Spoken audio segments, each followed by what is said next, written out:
ভাষা আন্দোলনের চেতনায় উদ্বুদ্ধ বাঙালির অন্যতম প্রাণের আয়োজন অমর একুশে বইমেলা। বৃহস্পতিবার দুপুরে প্রধানমন্ত্রী তারেক রহমান বইমেলার আনুষ্ঠানিক উদ্বোধন করেন। এরপর জনসাধারণের জন্য উন্মুক্ত করে দেয়া হয় বইমেলা।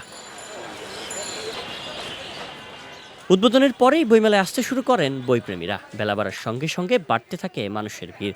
একদিকে রমজান মাস, অন্যদিকে তীব্র রোদের তাপ। এরপরও মানুষ আসছেন বইমেলায়, আর তাতেই বোঝা যায় ভাষা আন্দোলনের চেতনায় উদ্বুদ্ধ বাঙালির অন্যতম প্রাণের আয়োজন অমর একুশে বইমেলা।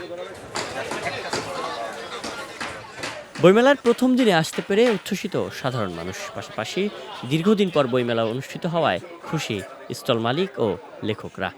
আমরা ভালোই আশা করছি, কারণ এই মেলাটা বাঙালি প্রাণের মেলা, এখানে মানুষ আসবেই, এটা আমাদের ধারণা আর কি।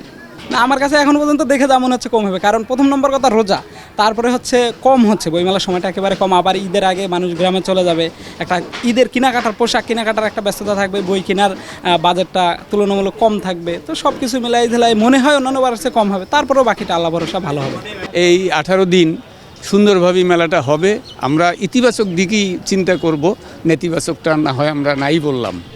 আজ থেকে শুরু হওয়া এবারের বইমেলা চলবে আগামী 15 মার্চ পর্যন্ত। দফায় দফায় তারিখ পরিবর্তন আর প্রকাশকদের বিভক্তির মধ্য দিয়ে অবশেষে পর্দা উঠল প্রাণের বইমেলার। অপেক্ষা ঘুচল পাঠক, লেখক ও প্রকাশকদের। তাদের প্রত্যাশা পূর্বের ন্যায় এবারও জমে উঠবে বইমেলা, এমনটাই প্রত্যাশা করছেন তারা। শায়ন সাব্বির, বিজয় টিভি, ঢাকা।